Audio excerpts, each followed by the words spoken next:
They say man is a political animal. Man is a socio-political animal. As students, you all should have that thing about you. நாம எதை follow பண்ண போகிறோம், யாரை follow பண்ண போகிறோம், எதுக்காக ஃபாலோ பண்ண போகிறோம், நாம் ஃபாலோ பண்ண போகிற ஆள் கரெக்டான ஆளா, நாம் எதுக்காக அவங்கள ஃபாலோ பண்ணணுன்ற எல்லாமுமே நமக்கு தெரிஞ்சிருக்கணும். குறைந்தபட்சம் எது சரி, எது தப்பு, எது செய்யணும், எது செய்யக்கூடாது அப்படின்றதாவது நமக்கு தெரிஞ்சிருக்கணும். அதுக்கு நீங்கள் உங்களை சுற்றி நடக்கிறது என்னன்றதை பாருங்கள், நீங்கள் படிங்க, வாசிங்க.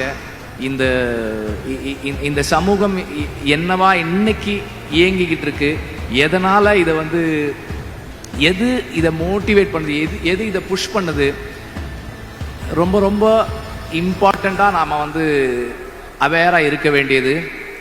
அண்ட் இன்க்ளூசிவிட்டி, செக்யூலரிசம், ஈக்விட்டி, இதெல்லாம் நாம் எதுக்காகவும் எந்த நேரத்திலையும் காம்ப்ரமைஸ் பண்ணிக்க கூடாத முக்கியமான விஷயங்கள்.